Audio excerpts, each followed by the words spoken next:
تو نہیں دے سکتی اگر اللہ نہ چاہے گا. کیا ادھر آ جائے نا، ادھر جہاں بیٹھتے ہیں ادھر ہی بیٹھا کریں، کیونکہ پھر میں سوچتا رہتا ہوں کہ یہ بندہ ادھر تھا، یہ ادھر کدھر چلا گیا. نیا تعارف بنا.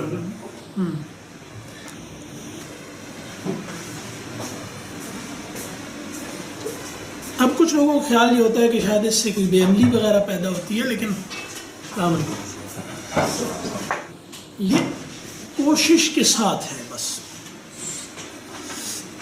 نہیں اگر آپ پانی تھوڑا سا مکس نہیں، ٹھنڈا ہی دے دیں. ہاں بس یار یہ جلدی شروع ہو گیا آج، پھر یہ مسئلہ ہوتا ہے. ہم اس کو بڑی مہربانی جزاک انہیں پھر یہ گلاس دے دیں. ہاں میں ذرا تھوڑا تھوڑا کر کے پیوں گا تاکہ مجھے الگ سر میرا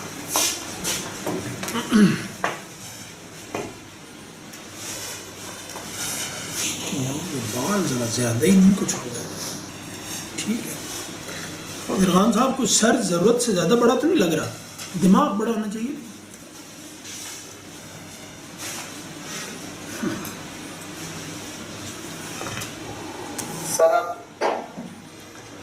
وعلیکم السلام. آپ کی طبیعت اب کیسی ہے؟ وہ جو درد وغیرہ کہہ رہے تھے. السلام علیکم ورحمۃ اللہ. میں کہہ رہا ہوں وہ ابھی طبیعت کیسی ہے اب؟ اللہ کے احسانات ہیں، میں کافی بہتر ہوں اور انشاءاللہ سی یو. آپ کافی خوبصورت انسان ہے ماشاءاللہ. آپ کا یار یہ جب وہ ہوا تھا نا، کیا کہتے ہیں، بڑی مہربانی آپ کی. انہوں نے وہ جب ابو بکر بغدادی کو گوانتانامو سے لٹایا اور ہونے لگا نا، تو اس کو قاسم سلیمانی نے، جرنیل نے وہاں پر ایک نہیں لیکن قاسم سلیمانی نے بھی اس کو پتہ نہیں اب کہاں کہا تھا کہ سی یو این پہن تک.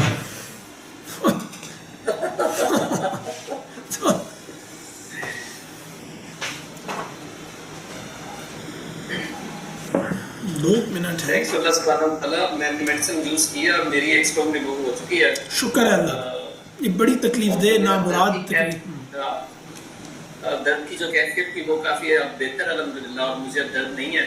تو انشاءاللہ میں لازمی جو ہاں جب آپ یہاں ہوں گے نا تو یہ ذرا ہمیں ضروری ہے، تسلی ہوگی انشاءاللہ.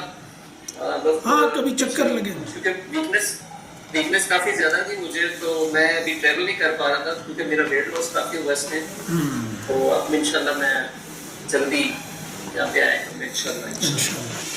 ضرور.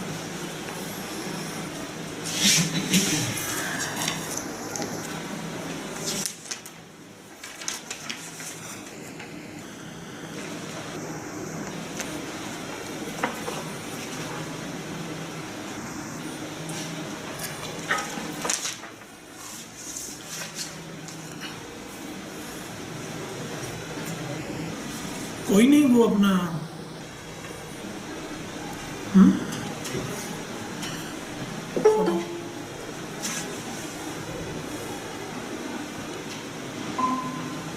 کہیں کلاس وغیرہ میں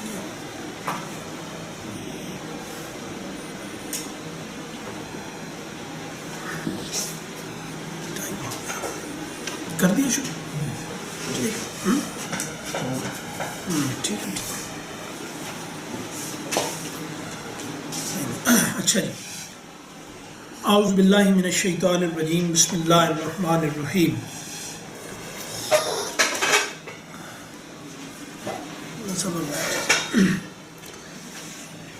اعوذ باللہ من الشیطان الرجیم، بسم اللہ الرحمن الرحیم.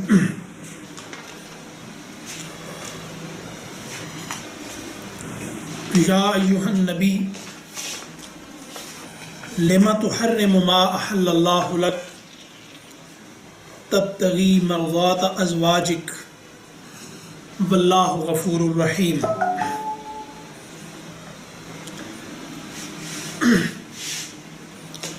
صدق اللہ مولانا العظیم.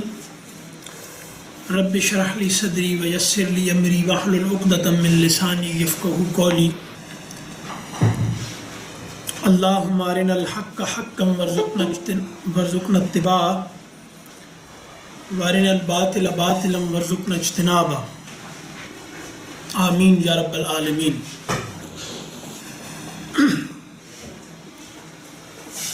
ہم چونکہ سورہ تحریم کا مطلب ہوتا ہے حرام کرنا یا حرام کرنے میں، حرام میں مبالغہ کرنا، تحریم، حرم یحرم تحریما، یہ پڑھیں گے آپ ابواب وغیرہ، اگر پڑھیں گے تو پڑھیں گے۔ وعلیکم السلام۔ یار آپ دونوں تو ادھر قریب ہونے چاہیے تھے، لیکن چلیں آپ بیٹھ جائیں، ادھر ہی بیٹھ جائیں۔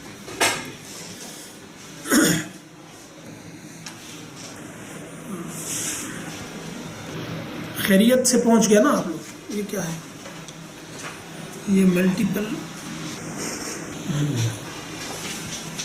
یہ بھی ہو گیا اور یہ بھی ہو گیا۔ آپ اگر تھوڑا سا جاگ کے رہیں گے نا تو پھر مجھے دوسری طرف توجہ کرنے میں آسانی ہوگی۔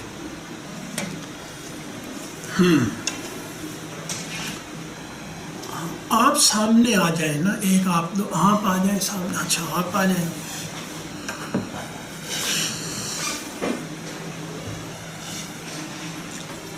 تو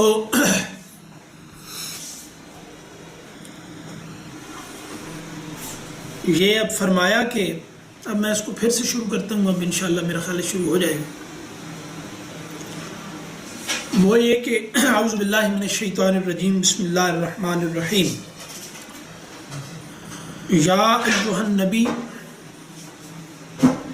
اے نبی، لما تحرم،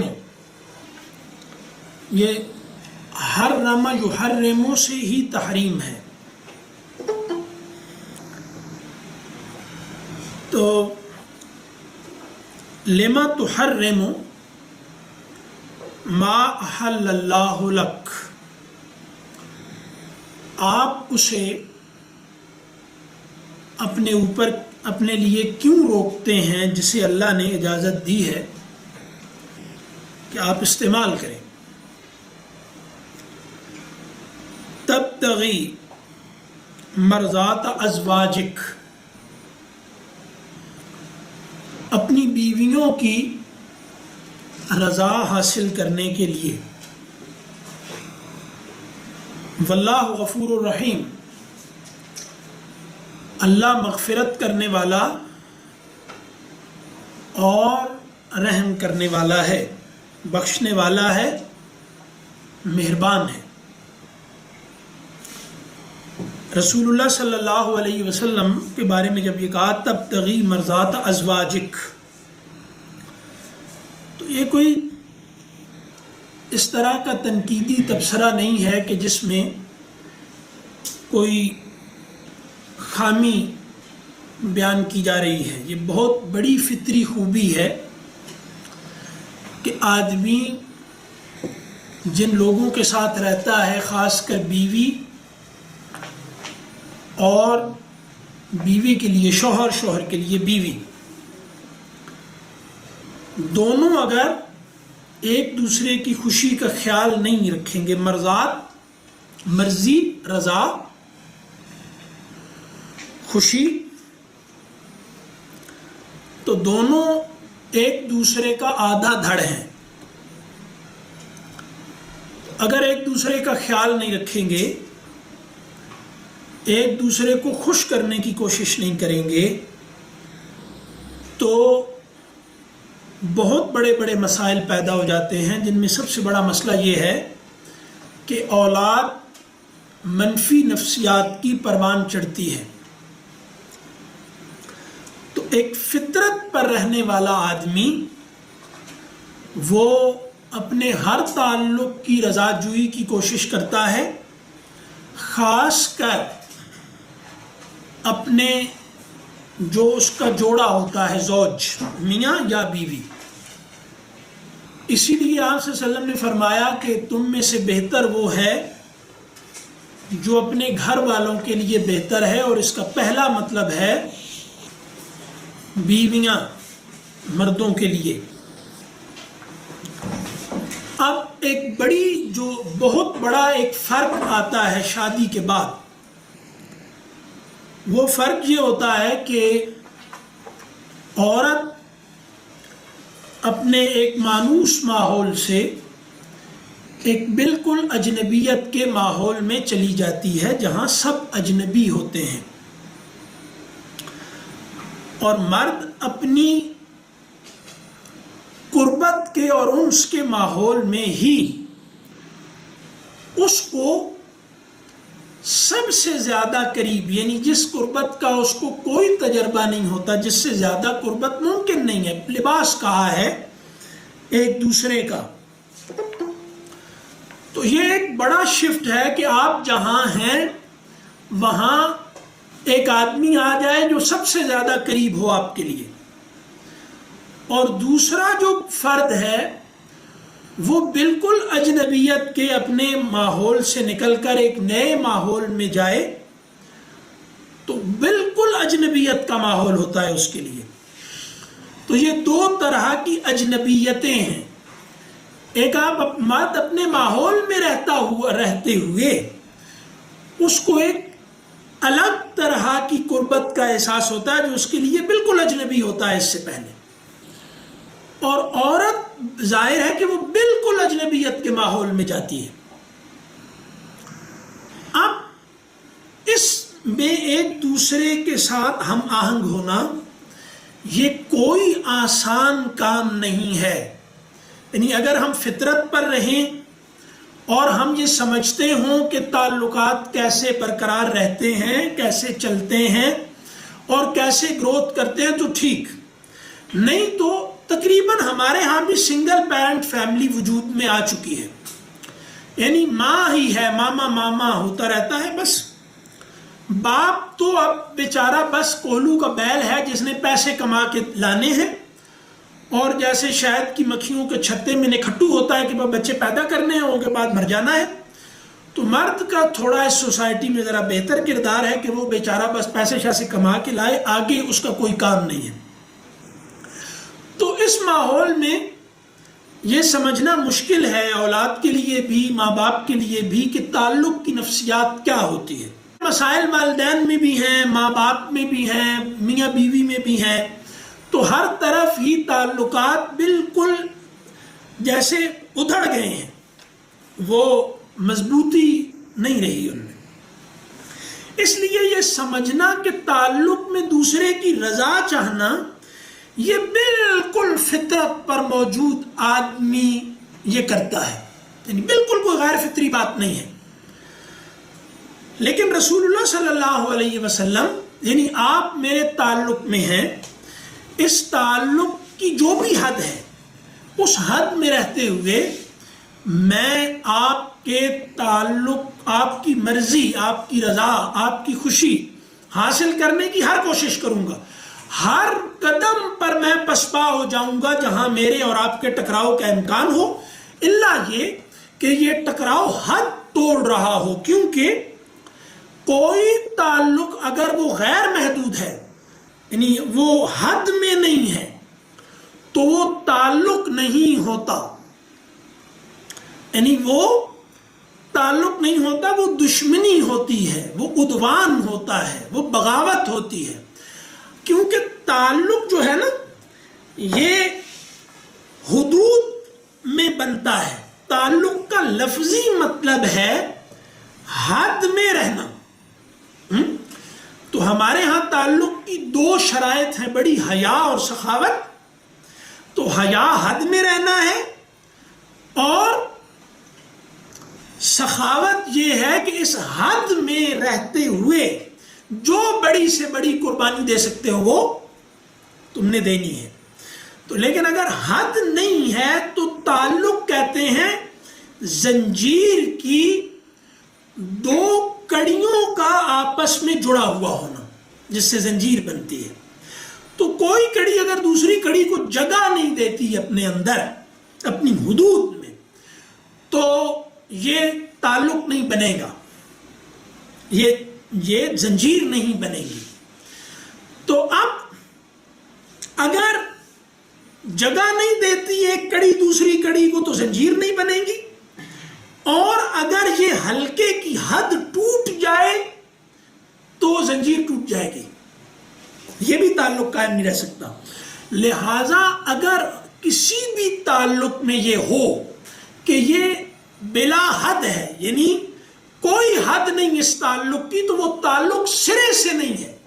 اسی لیے اللہ تعالیٰ نے فرمایا کہ الاخلاء یومئذ بعضهم لبعض عدو، یعنی اتنے گہرے دوست جن کو ایک دوسرے کے بغیر حرکت قلب بند ہو جائے، ایسے دو دوست وہ قیامت کے دن ایک دوسرے کے جانی دشمن ہوں گے۔ الاخلاء یومئذ، یعنی قیامت والے دن، بعضهم لبعض عدو، وہ ایک دوسرے کے دشمن ہوں گے۔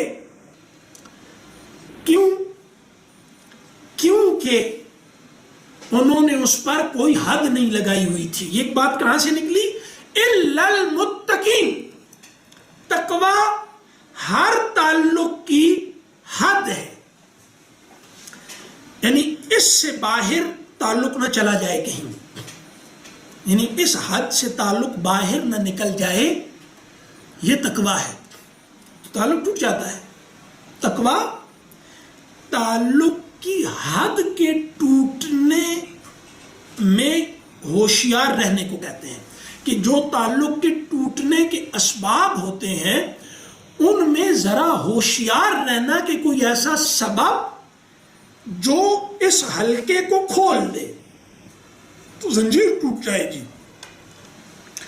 تو اب آپ صلی اللہ علیہ وسلم نے جو کیا نا، تبتغی مرضات ازواجک، کیونکہ فطرت پر شریعت حاکم ہے، لہذا آپ صلی اللہ علیہ وسلم نے بالکل فطری کام کیا، لیکن کیونکہ آپ نبی تھے، محمد بن عبداللہ سے آگے آپ محمد رسول اللہ تھے، تو کیا ہوتا؟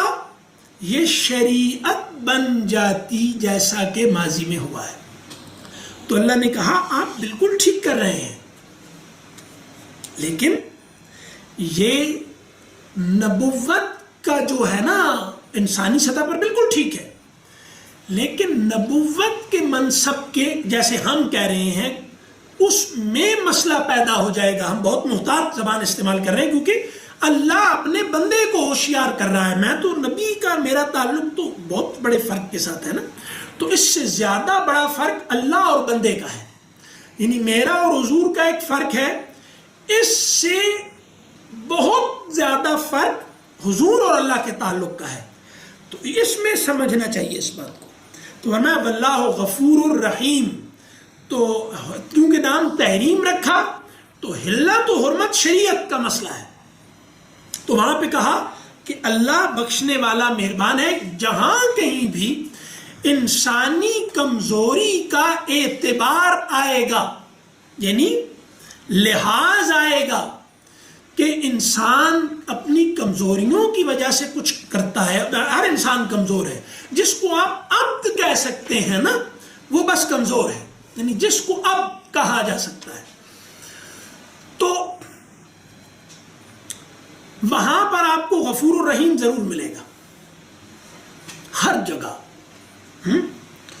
تو کل ہم نے ایک بڑا اچھا خاصا نا وہاں ہر جگہ غفور الرحیم آیا ہوا تھا۔ اب آگے فرمایا قد فرض اللہ لکم تحلۃ ایمانکم۔ تو اب آدمی اپنے تعلقات میں بعض دفعہ ایسے وعدے کر لیتا ہے جو نبھا نہیں سکتا، وہ تعلق بندے خدا کا ہو یا بندوں کا بندوں سے ہو، تو نبھا نہیں سکتا یا نبھانے نہیں چاہیے۔ اس کو ایک عربی میں قسم کی قسم ہے، قسم کی قسم، یمین غموس۔ یہ غموس غین میم اور سین، غین میم واو اور سین، غموس، یمین غموس، یمین قسم کو کہتا ہے یمین غموس۔ یہ وہ تین قسمیں ہیں، یمین لغو، یمین منعقدہ اور یمین غموس، یہ 3 قسمیں. کتنی قسمیں ہیں جناب؟ کون سی؟ یمین غموس، باقی 2 دن سے. صرف شکل کام نہیں آتی، دیکھا ہے نا؟ ابھی دیکھ لیں. تو یمین منعقدہ یعنی ایسی قسم جس قسم کے نتیجے، جس پر عمل ضروری ہو، منعقد ہوتی ہو، جو قسم پوری کرنا ضروری ہوتا ہو. جو دوسری قسم ہوتی ہے یمین لغو. یہ دلچسپ ہے سب سے. لغو لام غین اور واو، یمین لغو یہ سب سے دلچسپ ہے. یہ وہ قسم ہے جس کے بارے میں ہمارے ہاں عام طور پہ لوگ کہتے ہیں قسمیں بہت نہ کھایا کرو، کیونکہ حضور نے منع کیا. یہ کب حضور نے منع کیا قسمیں نہ کھایا کرو؟ وہ کہا ہے قسم کھا کے مال نہ بیچا کرو. ٹھیک ہے، اپنی بات کے دلیل کے حق میں جھوٹ بولتے ہوئے قسمیں کہ میں یہ سچ کہہ رہا ہوں یہ قسم. ویسے ایک قسم ہے جو عربوں کا محاورہ تھا، واللہ باللہ تعالیٰ، یہ 3-4 قسم کی ہے. عرب، اب میں نہیں پوچھتا کتنی قسم کی ہے، وہ یہ محاورہ تھا ان کا. ویسے اللہ کی قسم، خدا کی قسم، اللہ گواہ ہے، قرآن نے اس سے منع نہیں کیا، نہ حضور نے کیا ہے. بلکہ اور بات عجیب کہی ہے کہ لا یؤاخذکم اللہ باللغو ایمانکم، اللہ تمہاری لغو قسموں پر تمہیں مواخذہ نہیں کرے گا. یہ یمین لغو ہے. یہ کیوں؟ کیونکہ بھائی اللہ کا نام گونج رہا ہے ہر وقت ماحول میں. ہاں، ہر وقت اللہ گواہ ہے، خدا کی قسم، اللہ دے. بالکل اس کے پیچھے کیا ہے؟ کوئی ذہن میں بھی نہیں ہوتا، لیکن لاشعور میں ہوتا ہے. یہ جب سے ہمارے یہاں سمجھ کا فساد، فتنہ برپا ہوا ہے، جسے برباد ہونا، فتنے کو برباد ہونا چاہیے، برپا نہیں. تو وہ ہوا ہے، تو پھر لوگوں نے کہا کہ قسم اٹھانا، کیا قسم اٹھانا غلط ہے؟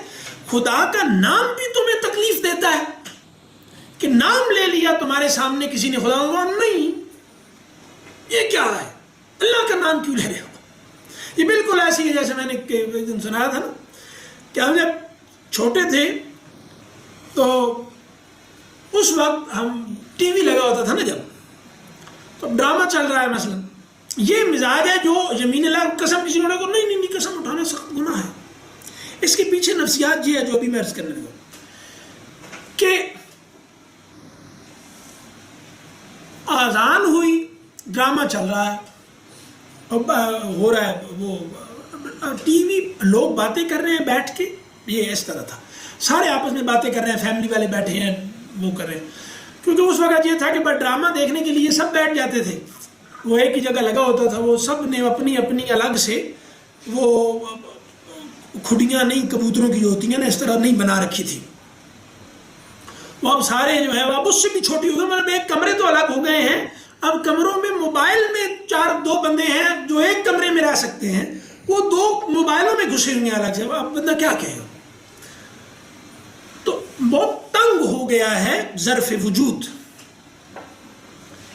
تو اب باتیں کر رہے ہیں سارے بیٹھ کر، تو وہاں پر ٹی وی پر آذان چلی. اس زمانے میں پی ٹی وی والے یا کوئی ضیاء الحق صاحب کا نیا زمانہ گزرا تھا،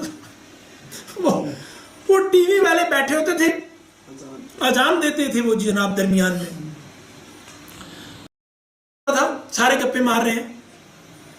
اب کیا ہوتا تھا, دیکھیے کہ ٹی وی بند کر دو, گناہ ملتا ہے, گناہ ہوتا ہے, سب باتیں کر رہے ہیں, ٹی وی بند کرو. وہ بند کرا دیا ٹی وی, یا آواز بند کرا دی. اچھا, اب تھوڑی دیر بعد اسی جگہ ایک اور واقعہ ہوگا. ڈرامہ شروع ہو گیا 8 بجے 8:15 بجے کہیں لگتا تھا ان دنوں, میرا خیال ہے پکا کوئی نہ کوئی ڈرامہ, جیسے سیزن اپ ہوتے ہیں وہ ڈرامہ سیریل ہوتا تھا, چلتا رہتا تھا. اب ڈرامہ چل گیا, سارے بیٹھے ہیں اسی طرح, وہی مجلس ہے, کوئی اٹھا نہیں وہاں سے, سبھی کو چپ کرو ڈرامہ شروع ہو گیا. یہ وہ سائیکی ہے جو کہتی ہے کہ قسمیں نہ کھایا کرو زیادہ. خدا تو نہیں کہتا, خدا تو نہیں کہتا, وہ تو کہہ رہا ہے میں کچھ نہیں کہوں گا. وَلَا يُؤَاخِذُكُمُ اللَّهُ بِاللَّغْوِ أَيْمَانِكُمْ, یہ یمین لغو ہے, اس کی بالکل اجازت ہے. لیکن دھوکہ دینے کے لیے تو بھائی قسم کیا ہوتی ہے, آپ بالکل صحیح بات بھی اگر قسم کے بغیر بھی دھوکہ دینے کے لیے کوئی بات کر رہے ہیں, سچ بول رہے ہیں, دھوکہ دینے کے لیے جھوٹی قسم نہیں ہے, آپ نے دھوکہ دینے کے لیے سچی قسم کھائی ہے, لیکن مراد ہے کہ بندے کو چکر دینا ہے, ٹھیک ہے نا, تو وہ گناہ ہے. اور تیسری ہے یمین غموس, یہ گناہ پہ قسم کھاتے تھے. ہمارے ہاں ہمارے علاقے میں 3-4 بھائی تھے, ایک قتل ہو گیا, تو ماں نے قسم کھائی کہ جب تک میں اپنے بیٹے کے قاتل کے خون کا گھونٹ نہیں بھروں گی میں دائیں ہاتھ سے کھانا نہیں کھاؤں. اور باپ نے قسم کھائی کہ جب تک میں اپنے بیٹے کے قاتل کو ماروں گا نہیں اس وقت تک میں دائیں ہاتھ سے کھانا نہیں کھاؤں گا. پھر انہوں نے اس کو قتل کیا اور اس عورت نے اس کا خون کا گھونٹ بھرا. گواہ کوئی نہیں تھا موقع کا, عورتیں تھیں, ظاہر وہ ڈر گئی سب. اور عدالت میں جب انہیں آخر میں بابا اللہ کہتے تھے, ان کا نام مشہور ہو گیا تھا, انہیں صاحب کا صحیح نام اب مجھے یاد نہیں آ رہا. یہ آخری زمانے میں نا مسجد میں بیٹھ کے اللہ کو یاد کرتے رہتے تھے بہت, بجلیاں شجلیاں ہوتی ہونی تو اللہ کی آواز آتی رہتی تھی. تو عدالت میں جب جج نے ان کو کہا کہ میں تمہیں سزائے موت سناتا ہوں, اوپر سے تو یہ بری ہو گئے, تو انہوں نے جج کو کچھ برے الفاظ سے کہا کہ مطلب ایسے ہی کہا کہ کوئی اور بھی اگر تم نے بکواس کرنا ہے تو کرو. تو یہ جو قسم اٹھائی تھی انہوں نے, یہ ہے یمین غموس.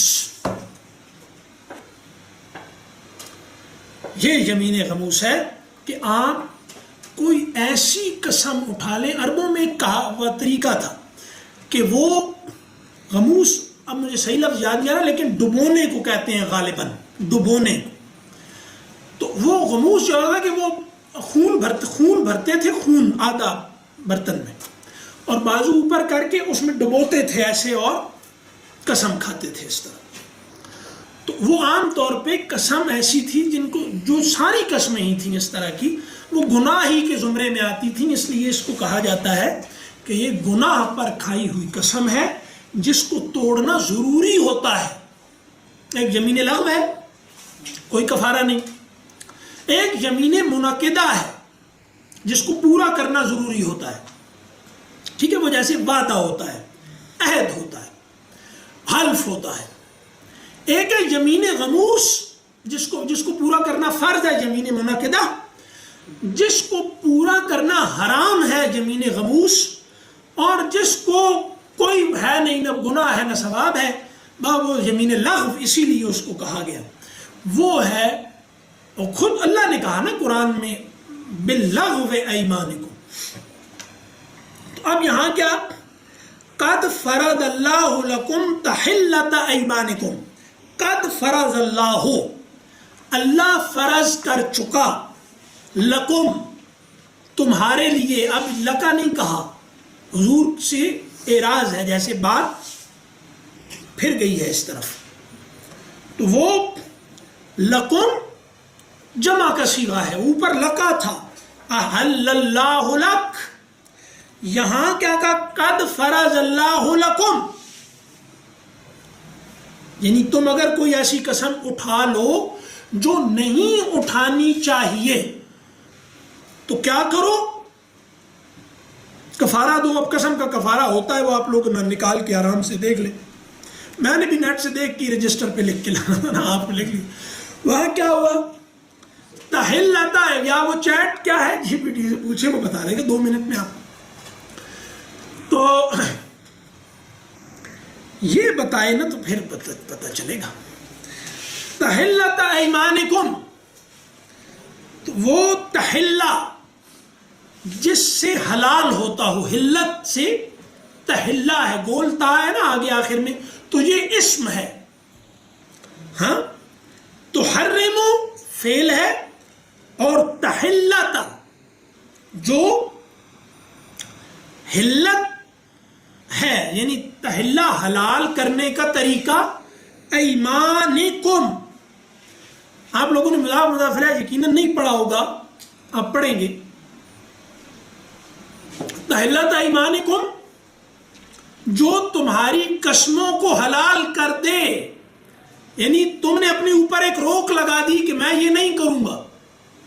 مثلا اس کی ایک مثال اور بھی ہے، ہمارے ہاں چھوٹی چھوٹی سی بات پہ رشتے کاٹ دیے جاتے ہیں، تعلقات میں حسن سلوک سے لوگ دستبردار ہو جاتے ہیں کہ یہ اچھا سلوک میں کر رہا ہوں، میں آئندہ نہیں کروں گا، ٹھیک ہے، تو چھوٹی سی بات ہو گئی، بندہ کہتا ہے کہ میں آئندہ اب نہیں لحاظ کرنا اس کا، میں نے، کیونکہ ہماری انہا بہت بڑی ہو گئی ہے، ہم خود چھوٹے ہو گئے ہیں، انا بڑی ہو گئی ہے، ٹھیک ہے، تو بڑے آدمی کی انا، سب سے بڑا آدمی حضور ہے، سب سے بڑا صلی اللہ علیہ وسلم، لیکن اپنے آپ کو اللہ کے مقابلے میں جب دیکھتے ہیں تو ایک عورت آتی ہے، اس کے لیے کھڑے ہو جاتے ہیں، اپنی چادر اتار کے اس کے پاؤں میں بچھا دیتے ہیں، آتے ہیں حضور، آتے ہیں لوگ کھڑے ہوتے ہیں، کہتے ہیں کوئی اٹھے نہ،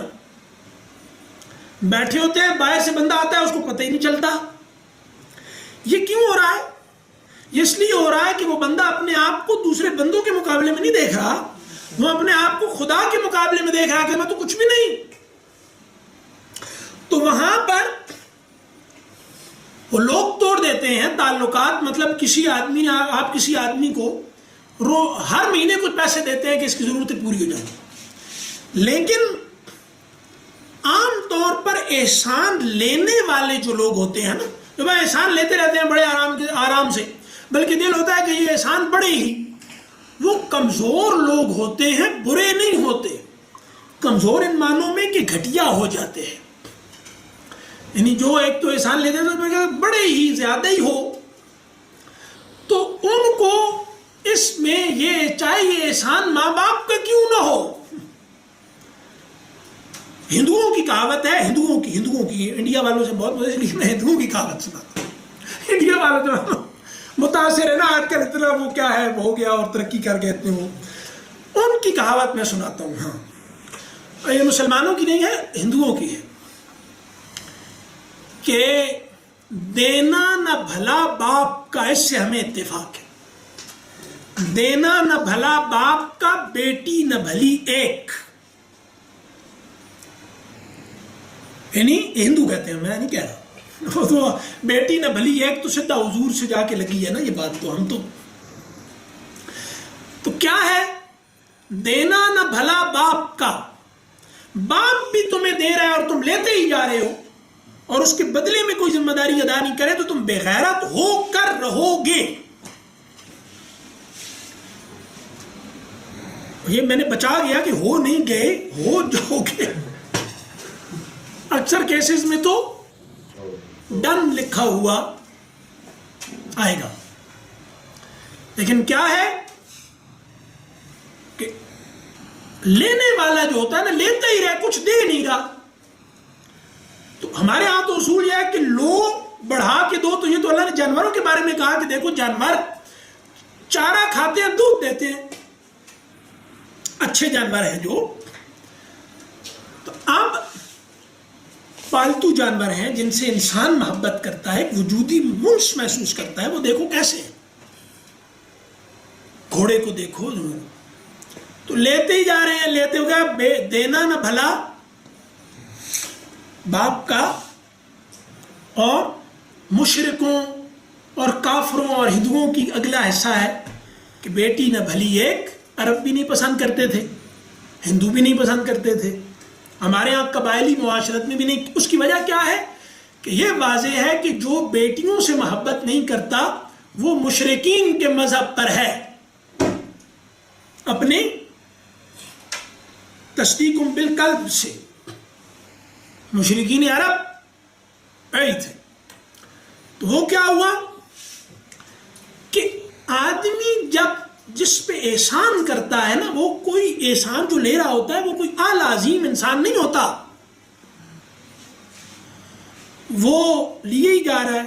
اب عام طور پہ لاڈلے بچے ہوتے ہیں نا, لاڈلے بچے, لاڈلے سب سے بدتمیز, سب سے نالائق, سب سے کمزور طبیعت, ہر کام میں سب سے پہلے بھاگنے والے ادھر کام سے, کام چور, ماں باپ سے سب سے زیادہ بدتمیزی کرنے والے, ان کی زندگی حرام کی ہوتی ہے, جینا اجیرن کیا ہوتا ہے. یہ کون ہوتے ہیں؟